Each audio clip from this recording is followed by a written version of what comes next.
কোটাবিরোধী আন্দোলনে স্বাধীনতাবিরোধী অপশক্তি ভর করেছে। সরকারের জিম্মি থেকে জনগণ মুক্তি চায়। বরিশালে পদবঞ্চিত যুবদল নেতাকর্মীদের আনন্দ মিছিল। দেশের মানুষ পরিবর্তনের জন্য অপেক্ষা করছে। এতক্ষণ শুনছেন সংবাদ শিরোনাম, এখন থাকছে বিস্তারিত। কোটাবিরোধী আন্দোলনে স্বাধীনতাবিরোধী অপশক্তি ভর করেছে। ওবায়দুল কাদের। শিক্ষার্থীদের কোটাবিরোধী আন্দোলনের ওপর মুক্তিযুদ্ধের চেতনা ও স্বাধীনতাবিরোধী অপশক্তি ভর করেছে বলে মন্তব্য করেছেন আওয়ামী লীগের সাধারণ সম্পাদক ওবায়দুল কাদের। তিনি বলেন, সরকারি চাকরিতে কোটা সংরক্ষণ নিয়ে সুপ্রিম কোর্টের হাইকোর্ট বিভাগের রায়ের ওপর 4 সপ্তাহের স্থিতাদেশ দিয়েছে আপিল বিভাগ। আপিল বিভাগের এই আদেশের পরে হাইকোর্ট বিভাগের রায়ের কোনো কার্যকারিতা বর্তমানে নেই। এরপরও শিক্ষার্থীদের আন্দোলন চলমান থাকার যৌক্তিকতা নেই। এই আন্দোলনের ওপর মহান মুক্তিযুদ্ধের চেতনা ও স্বাধীনতাবিরোধী অপশক্তি ভর করেছে। শুক্রবার সন্ধ্যার দিকে গণমাধ্যমে পাঠানো বিবৃতিতে তিনি এ কথা বলে। ওবায়দুল কাদের বলেন, শিক্ষার্থীরা কার বিপক্ষে আন্দোলন করবে?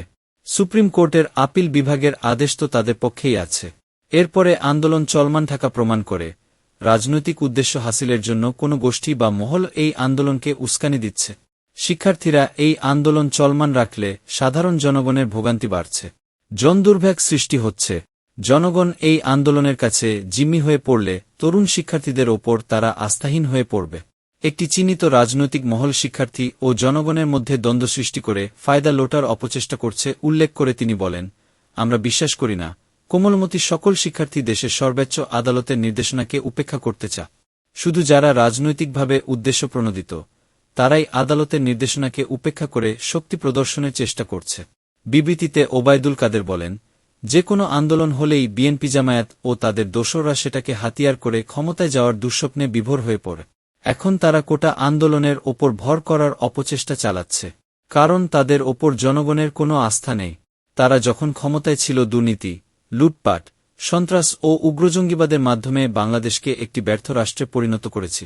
সরকার বিরোধী কোনো আন্দোলনেই বিএনপি সফল হতে পারেনি উল্লেখ করে তিনি বলেন, এ কারণে যখনই অরাজনৈতিক আন্দোলন সংগঠিত হয় সেটাকে পুঁজি করে রাজনীতি করার অপচেষ্টা করে বিএনপি।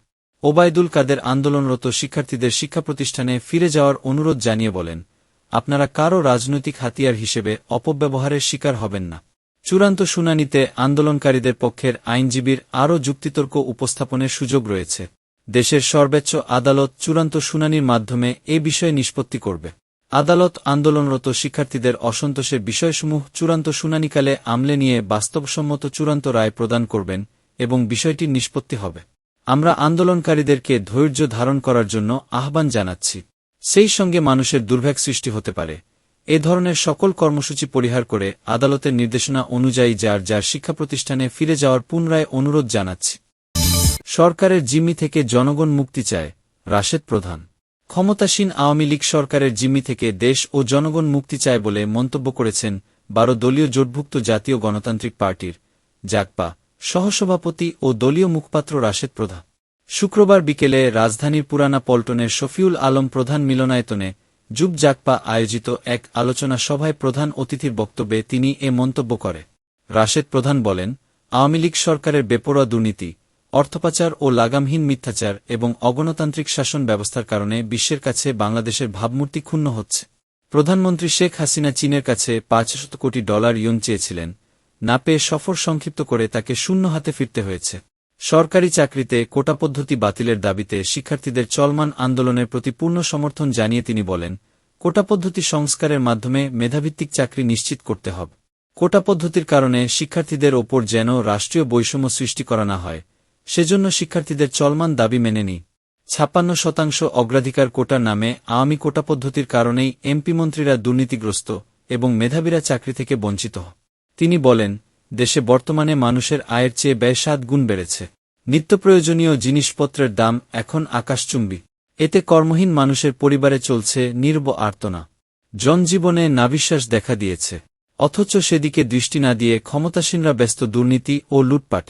রাশেদ প্রধান দেশের সার্বভৌমত্ব ও গণতন্ত্র রক্ষার জন্য যুবক ও ছাত্রদের প্রতি আহ্বান জানিয়ে বলেন, দেশ রক্ষার প্রয়োজনে এ সরকারের বিরুদ্ধে সবাই আন্দোলনে ঝাঁপিয়ে পড়ুক। মনে রাখবেন, এ আন্দোলন আরেকটি মুক্তিযুদ্ধ অর্জনের শামিল। যুব জাগপার সভাপতি নজরুল ইসলাম বাবলুর সভাপতিত্বে ও সাধারণ সম্পাদক ইঞ্জিনিয়ার মো।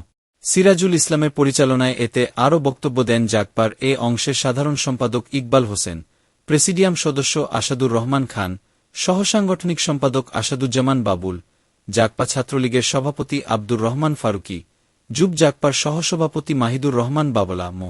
আলী ফকির, যুগ্ম সাধারণ সম্পাদক বিপুল সরকার, যুব ও ক্রীড়া সম্পাদক জনি নন্দী প্রমুখ। বরিশালে পদবঞ্চিত যুবদল নেতাকর্মীদের আনন্দ মিছিল। বিএনপির অন্যতম সহযোগী সংগঠন জাতীয়তাবাদী যুবদলের কেন্দ্রীয় কমিটি ঘোষণা করায় বরিশালে বৈরী আবহাওয়ার মধ্যে বৃষ্টিতে ভিজে আনন্দ মিছিল করেছে যুবদলের পদবঞ্চিত নেতাকর্মীরা। শুক্রবার বিকেল 4:30টার দিকে পদবঞ্চিত যুবদল নেতা ও মহানগর ছাত্রদলের সাবেক যুগ্ম আহ্বায়ক আরিফির রহমান মুন্নার নেতৃত্বে আনন্দ মিছিলটি বের হয়। এ সময় মিছিল থেকে আব্দুল মোনায়েম মুন্নাকে সভাপতি ও নুরুল ইসলাম নয়নকে সাধারণ সম্পাদক করে কেন্দ্রীয় যুবদলের 6 সদস্য বিশিষ্ট কমিটি ঘোষণা করায় বিএনপির চেয়ারপারসন বেগম খালেদা জিয়া এবং ভারপ্রাপ্ত চেয়ারম্যান তারেক রহমান সহ কেন্দ্রীয় নেতাদের অভিনন্দন জানিয়ে স্লোগান দেন যুবদল নেতাকর্মীরা। নগরীর হাসপাতাল রোড থেকে বের হওয়া আনন্দ মিছিলটি জেলখানার মোড় হয়ে সদর রোডসহ শহরের প্রধান প্রধান সড়ক প্রদক্ষিণ করে অশ্বিনী কুমার হল চত্বরে জেলা ও মহানগর বিএনপি কার্যালয়ের সামনে গিয়ে শেষ হয়। পরে সেখানে সংক্ষিপ্ত সভায় বক্তব্য দেন দীর্ঘ সময় পদবঞ্চিত যুবদল নেতা আরিফুর রহমান মুন্না। এ সময় তিনি কেন্দ্রীয় যুবদলের নবগঠিত কমিটির সভাপতি আব্দুল মোনায়েব মুন্না ও সাধারণ সম্পাদক নুরুল ইসলাম নয়নের নেতৃত্বে বরিশাল মহানগর যুবদলকে আরও শক্তিশালী করে গড়ে তোলার আহ্বান জানান। আনন্দ মিছিলে যুবদল নেতা সোহেল সরদার, ফরহা হোসেন পারভেজ, শফিউল হাসান জনি, ফখরুল ইসলাম রাজুসহ অন্যান্য নেতারা উপস্থিত ছিলেন। দেশের মানুষ পরিবর্তনের জন্য অপেক্ষা করছে, নজরুল ইসলাম। দেশের মানুষ পরিবর্তনের জন্য অপেক্ষা করছে বলে দাবি করেছেন বিএনপির স্থায়ী কমিটির সদস্য নজরুল ইসলাম খান।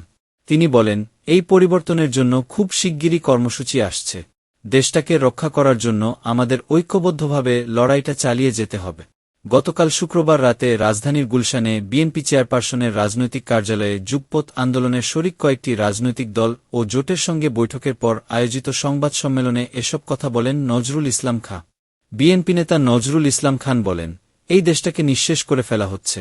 আজকে এমন একটা সরকার ক্ষমতাসীন যে সরকারের নিযুক্ত প্রধান বিচারপতি সরকারের ইচ্ছেমতো কাজ না করার কারণে পদত্যাগ ও দেশত্যাগে বাধ্য হন। পরে দেখা গেল এই সরকারই তার বিরুদ্ধে দুর্নীতির অভিযোগ এনেছে এবং দুর্নীতিতে তার সাজাও হয়েছে। এছাড়া সরকারের নিযুক্ত সাবেক প্রধান সেনাপতি আজিজ আহমেদ, সাবেক পুলিশ প্রধান বেনজির আহমেদ দুর্নীতির দায়ে অভিযুক্ত। সচিব পর্যায়ের কর্মকর্তা থেকে শুরু করে উচ্চপদস্থ কর্মকর্তাদের গাড়িচালক পর্যন্ত এই দুর্নীতিতে জড়িত। তাহলে এ কথাই বলতে হয় যে এই সরকারি দুর্নীতিগ্রস্ত। নজরুল ইসলাম খান আরও বলেন, আমাদের দেশের সরকার প্রধান সম্প্রতি একটি দেশে গেছেন। সেখান থেকে কিছু সহযোগিতার প্রতিশ্রুতি পেয়েছেন। যে পরিমাণ সহযোগিতার প্রতিশ্রুতি পেয়েছেন, এদের একজন দুর্নীতিবাজ তার চেয়েও বেশি টাকা দুর্নীতি করেছেন। এটাই বাস্তবতা। এখান থেকে দেশটাকে উদ্ধার করার জন্য আমাদের ঐক্যবদ্ধভাবে লড়াইটা চালিয়ে যেতে হবে। আমরা বিশ্বাস করি, দেশ ও দেশের মানুষ আজ পরিবর্তনের জন্য প্রতীক্ষা করছে। খুব শিগগিরই এই পরিবর্তনের জন্য আমাদের একসঙ্গে লড়াই করতে হবে। সবাই মিলে আমরা দেশটাকে মুক্ত করার চেষ্টা করব।